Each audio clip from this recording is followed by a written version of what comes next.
Prezados, dando continuidade, começando a segunda parte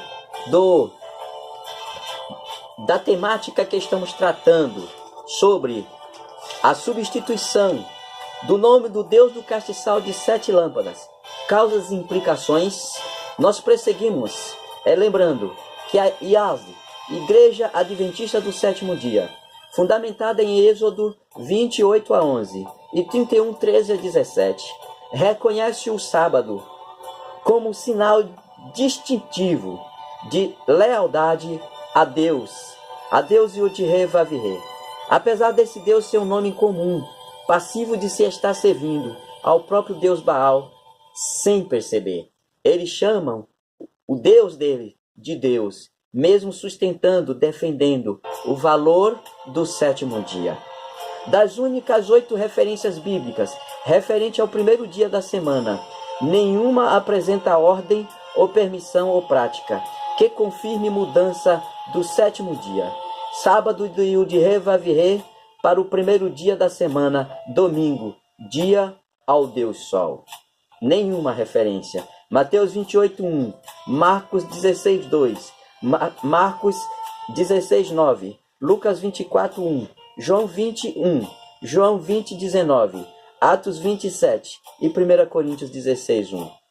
Essas palavras não confirmam que deveria se mudar o sétimo dia de Yod-Heh-Vav-Heh, o sábado de Yod-Heh-Vav-Heh, para o domingo, dia dedicado, consagrado ao Deus Sol. O catolicismo, agente direto do cristianismo, vigente, estrategicamente substituiu o dia santo, sábado, sétimo dia do Senhor Yod-Heh-Vav-Heh, pelo domingo, que segundo o significado do próprio nome, representa dia de adoração ao Deus Sol greco-romano. Sunday, Sunday, Sunday. Observemos então um trecho de um escritor da IASD, da Igreja Adventista do Sétimo Dia.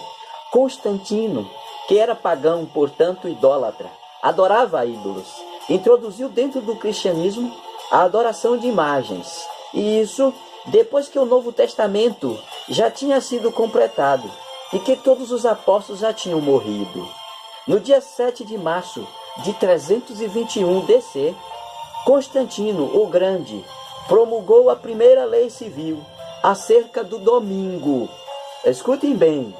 Constantino, no dia 7 de março de 321 DC, Constantino o Grande promulgou a primeira lei civil acerca do domingo, ordenando que todas as pessoas do Império Romano, exceto os fazendeiros, deveriam descansar no domingo. Foi o primeiro decreto dominical de 7 de março de 321 DC, ou depois de Cristo. E dizia o seguinte: devem os magistrados e as pessoas residentes nas cidades repousar, e todas as oficinas serem fechadas no venerável dia do Sol. Palavras que estavam registradas, prezados. Dia de adoração ao Sol. Trocar o dia do sábado, o sétimo dia de Yod-Heh-Vav-Heh, pelo domingo. Em Deuteronômio 4:2, o Deus dos Hebreus, Yod-Heh-Vav-Heh, através do seu profeta Moisés, ordenara ao seu povo: nada acrescentem às palavras que eu lhes ordeno, e delas nada retirem, mas obedeçam aos mandamentos de Yod-Heh-Vav-Heh, o seu Deus, que eu lhes ordeno. Também o fez por intermédio do salmista: não violarei a minha aliança, nem modificarei as promessas dos meus lábios. Salmo 89:34. No Salmo 19, 7 a 9, o salmista Davi discorre sapientemente sobre a lei do seu Deus Yod-Heh-Vav-Heh, dizendo assim: os céus declaram a glória de Yod-Heh-Vav-Heh. O firmamento proclama a obra das suas mãos. A lei de Yod-Heh-Vav-Heh é perfeita e refrigera a alma. O testemunho de Yod-Heh-Vav-Heh é fiel e dá sabedoria. Os preceitos de Yod-Heh-Vav-Heh são retos e alegram o coração. Os mandamentos de Yod-Heh-Vav-Heh são límpidos e alumiam os olhos.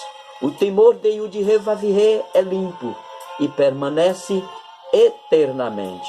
Os juízos de Yud-He-Vav-He são verdadeiros e justos juntamente. Palavras do salmista. O próprio Davi já declarara antes: bem-aventurado o varão, que não anda segundo o conselho dos ímpios, nem se detém no caminho dos pecadores, nem se assenta na roda dos escarnecedores. Antes, tem o seu prazer na lei de Yud-He-Vav-He, e na sua lei medita de dia e de noite. E num dado momento de tristeza e angústia, por ver tanta desobediência e incredulidade do povo, Davi desabafa: rios de águas correm dos meus olhos, porque os homens não guardam a tua lei. Rios de águas correm dos meus olhos, porque os homens não guardam a tua lei. Está registrado no Salmo 119, versículo 136. A verdade é que o príncipe das trevas, prezados, o príncipe das trevas, cumprindo-se a palavra profética de Daniel 7:25, capítulo 7, versículo 25, o príncipe das trevas, usando homens, obras-primas de Yud-He-Vav-He, não apenas procurou mudar, mas conseguiu mudar facilmente os tempos e a lei do Deus Altíssimo, Yod-He-Vav-He. Mas eu continuo na minha dissertação com o seguinte questionamento agora: como a substituição do nome do Deus Altíssimo pode ter mudado de nome e de pessoa o Senhor da Bíblia? Como a substituição do nome do Deus Altíssimo pode ter mudado de nome e de pessoa o Senhor da Bíblia? O advento do Novo Testamento ou Nova Aliança pode ter trazido consigo o cumprimento da profecia de Daniel, registrada no capítulo 7, versículo 23 a 25a, quando diz assim: e quanto às 10 pontas, daquele mesmo reino se levantarão 10 reis, e depois dele se levantará outro, o qual será diferente dos primeiros e abaterá a 3 reis. E proferirá palavras contra o Altíssimo e Yod-He-Vav-He, e destruirá os santos do Altíssimo, e cuidará de mudar os tempos e a lei. A Bíblia, em muitas de suas passagens, declara a existência de um único Deus, e no próprio Novo Testamento chega a afirmar que até os demônios sabem que Deus, o verdadeiro Deus, é um só. Tiago 2,19 confirma essas palavras. Mas há uma terrível disparidade e discrepância entre o que sustenta a chamada Antiga Aliança, Velho Testamento, e a Nova Aliança, Novo Testamento. Vejamos. Enquanto Moisés, em Deuteronômio 6,4, afirma categoricamente: Yod-He-Vav-He, nosso Deus, é o único Senhor, e é endossado pelo profeta Samuel, em seu segundo livro, capítulo 7, 22, e pelo profeta Malaquias, no capítulo 1, verso 6, e pelo próprio Criador Yod-He-Vav-He, em Isaías 42, 5 e 8, 43, 3, e 10 a 15, 45, 6 a 18, em Zacarias 14, 9, em outras passagens. Em contrapartida, no Novo Testamento, na carta de 1 João, capítulo 5, versículo 20, o escritor ensina que o único e verdadeiro Deus é um tal Jesus Cristo. Romano, o Jesus Cristo vos filidei, no original greco-latino, o que infelizmente em algarismo romanos dá meia, meia, meia. O pior de tudo, prezados, é que a mensagem fundamental de salvação em todas as chamadas igrejas cristãs é alicerçada nessa verdade. Para quase toda a nova aliança, com mais exemplos em João 1:1, em João 20:28, em Atos 4:12, em Romanos 9:5, em 1 Coríntios 8:4-6, em Tito 2:19, Hebreus 1:8. O pior de tudo é que a mensagem fundamental de salvação em todas as chamadas igrejas cristãs é alicerçada nessa verdade de que não é Yod-He-Vav-He o único Senhor, é um tal Jesus Cristo Romano. E Jesus Cristo vos filidei, que dá meia, meia, meia, em algarismos romanos. Como a própria palavra diz em João 8,32, e conhecereis a verdade, e eu completo dizendo, somente a verdade vos libertará. Só e somente, para aqueles que realmente procuram encontrar a iluminação divina, o próprio Jesus, entre aspas, o próprio Jesus no Evangelho de São Marcos 12:29 endossa, não o endeusamento que dão para o seu nome, mas sim a unicidade do Deus dos Hebreus como Senhor, inclusive confirmando a simples e humilde condição do Machia como apenas servo, revelado pelo próprio Todo-Poderoso Senhor Yud-He Vav-He, em Isaías 42:1-9. E o Jesus, que o próprio cristianismo adora como o único Deus, como Filho de Deus, como o único Senhor, ele disse assim em Marcos 12:29, ouve, ó Israel, o Senhor nosso Deus, ou Yud-He Vav-He, nosso Deus, é o único Senhor. Yod-He Vav-He, nosso Deus é o único Senhor, teu Deus, meu Deus, ó Israel. E quem disse isso foi o próprio Jesus, que está escrito no cristianismo, nas palavras do cristianismo. No livro de Mateus, no capítulo 12, versículo 18, o escritor também confirma essa passagem de Isaías e Deuteronômio, contrariando todas as demais, inclusive a convencional interpretação catolicista de Jesus Deus e de Trindade, em Mateus 3:16 e 17, Marcos 1:10-11, Lucas 9:35-36 e João 1:1-5. As palavras de Mateus 12:18, elas confirmam Isaías e desconfirmam essa história dessa Trindade, essa história desse Deus Filho que estão escritos em Mateus 3:16-17, Marcos 1:10-11, Lucas 9:35-36 e João 1:1-5. Em Mateus 12:18 diz assim, eis o meu servo, em quem a minha alma se compraz. Eis o meu servo, em quem a minha alma se compraz. E não eis o meu filho, mas eis o meu servo. A própria palavra registrada em Mateus está dizendo isso. Podem confirmar, caros internautas. Partindo das controvérsias citadas, e com esclarecimentos até no Novo Testamento, sobre a revelação do Velho Testamento, pode-se conjecturar, de primeira mão, que como o verdadeiro Deus Yud-He Vav-He não é Deus de confusão, muito menos de mentiras, só se deve aceitar uma mensagem do Novo Testamento, quando a mesma não estiver contrapondo verdades do chamado Velho Testamento. Olha o que quero dizer. Partindo das controvérsias citadas, e com esclarecimentos até no Novo Testamento, sobre a revelação do Velho Testamento, do chamado Velho Testamento, pode-se conjecturar de primeira mão que, como o verdadeiro Deus Yod-He Vav-He não é Deus de confusão, muito menos de mentiras, só se deve aceitar uma mensagem do Novo Testamento, só se deve aceitar uma mensagem do chamado Novo Testamento, quando a mesma não estiver contrapondo as verdades do Velho Testamento. O verdadeiro mensageiro do Criador sustentara, não penseis que vim revogar a lei ou os profetas. Não vim revogar, mas cumprir. Está registrado em Mateus 5:17-20.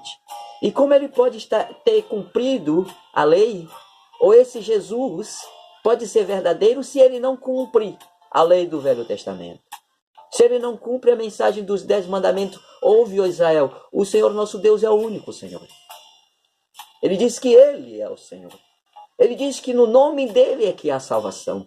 Não, eu tenho certeza que o Mashiach que veio, ele veio preparar o caminho do Criador e anunciar de volta o seu nome, para que o povo passasse a ter novamente o seu nome em suas bocas, em seus corações, em suas mentes, em seus espíritos. Voltando a João 8,32, a palavra é categórica quando nos garante que se chegarmos à verdade, ela nos libertará. Se chegarmos à verdade, ela nos libertará. Mas o cristianismo sustenta que a verdade é Jesus. E se esse Jesus é mesmo o Jesu Cristo Visfridei, o 666 das profecias. Aqui vemos oportunas as seguintes indagações. Primeira indagação: que verdade essa mensagem busca nos remeter? A verdade de João 8,32. Que verdade essa mensagem busca nos remeter? Para adeptos das instituições religiosas cristãs, a verdade é Jesus. Para mim, não é mais. Todo cristão foi induzido ou condicionado a professar a fé de que só Jesus é o Senhor e Salvador de sua vida. Marca principal da IURD, da Igreja Universal do Reino de Deus. Está lá registrado em todas as suas denominações, em todas as suas congregações. Jesus Cristo é o Senhor. E onde está lá? Yod He Vav He é o único Senhor. E onde está lá? Ihu Alá é o único Senhor. O Deus das 12 tribos de Israel. O Deus das 12 tribos de Ismael. Sua crença e profissão de fé estão sustentadas na mensagem que coloca Jesus como o único caminho, a única verdade e a única vida, que pode nos conduzir de volta aos braços do nosso Criador. Errado! O que pode nos conduzir de volta aos braços do Criador é o reconhecimento que só Ele é o Senhor. Só Yod He Vav He é o único Senhor. Para podermos clamarmos, invocarmos, louvarmos e adorarmos única e exclusivamente a Ele. E a expressão em Atos dos Apóstolos, capítulo 4, versículo 12. Em nenhum outro há salvação, pois nenhum outro nome há dado entre os homens pelo qual devamos ser salvos, endossa a autoridade e poderio desse nome, esse nome chamado Jesus, mesmo em nossos dias, quase 2000 anos depois. Segunda indagação, o que então dizer das passagens de Marcos? Marcos 12, 29, Deuteronômio 6, 4. O que então dizer dessas passagens? Êxodo 20, versículo 3. Isaías 42, 6 a 8. Isaías 43, 3. 3. Isaías 43, 8 a 15. E 24 a 26. Isaías 44, 24 a 27. Isaías 45, de 5 a 7. 18 e 21. O que então dizer das passagens das Escrituras, essas passagens que acabei de informar? Estará o Novo Testamento, como conhecemos desde os primeiros tradutores da Bíblia, para a nossa língua, sendo realmente uma mensagem que cumpre ou completa os mandamentos e profecias da chamada Velha Aliança com os hebreus? Ou, como o próprio nome o designa, veio exatamente, o Novo Testamento veio exatamente para aniquilar e sobrepor-se ao chamado Velho Testamento, assim designado e no conceito da expressão Velho Testamento, invalidado pelos copistas do cristianismo que entraram em vigor? Leio a pergunta novamente. Estará o Novo Testamento, como conhecemos desde os primeiros tradutores da Bíblia, para a nossa língua, sendo realmente uma mensagem que cumpre, o Novo Testamento sendo realmente uma mensagem que cumpre ou completa os mandamentos e profecias da chamada Velha Aliança com os hebreus? Ou o Novo Testamento, como sendo o próprio nome designa, veio exatamente para aniquilar e sobrepor-se ao chamado Velho Testamento, assim designado e no conceito da expressão Velho Testamento, invalidado pelos copistas do cristianismo que entraram em vigor. Em João 14:30, há quase 20 séculos, encontramos o Mashiach informando a todos os presentes. Já não falarei muito convosco, porque se aproxima o príncipe deste mundo, e nada tem. O verdadeiro Mashiach já alertava, prezados, há quase 20 séculos atrás, que o príncipe deste mundo já estava chegando nos seus dias, na sua geração.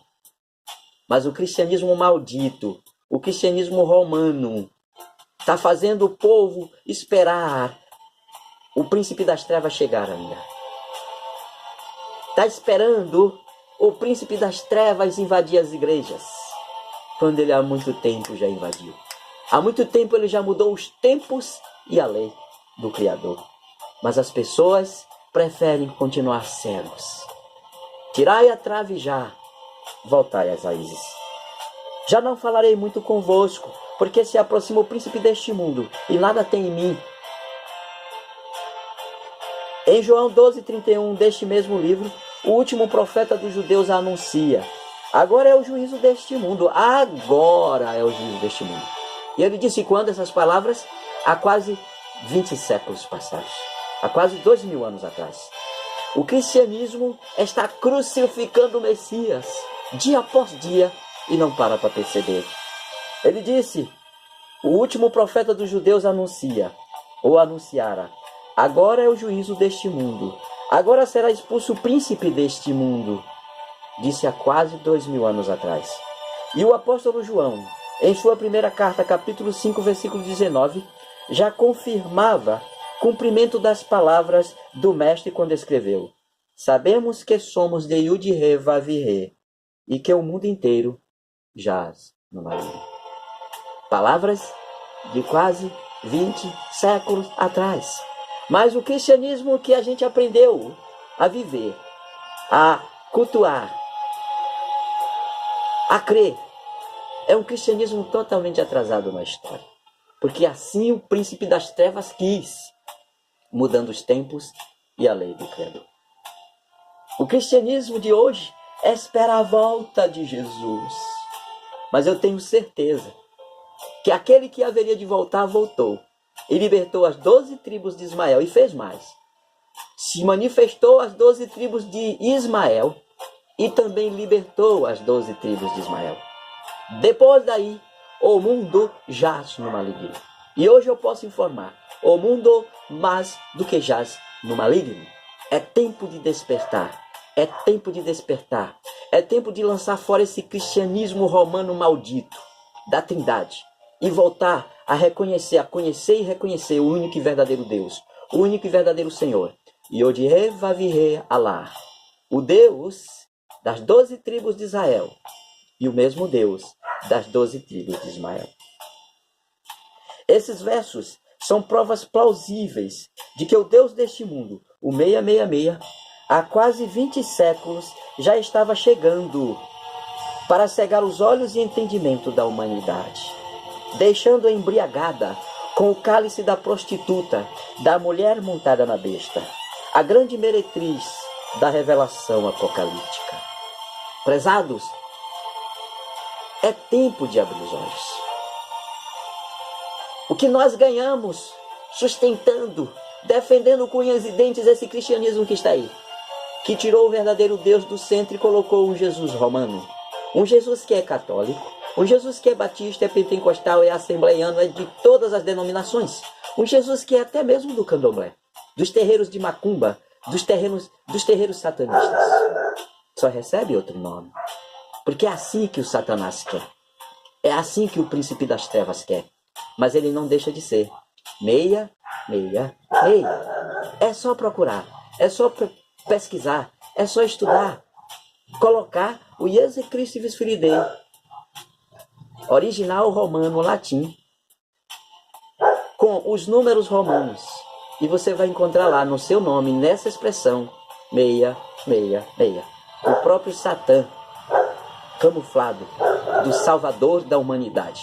Quando o Salvador da humanidade deveria ser Yod-Re Vav-Re Allah. Yod-Re Vav-Re Allah.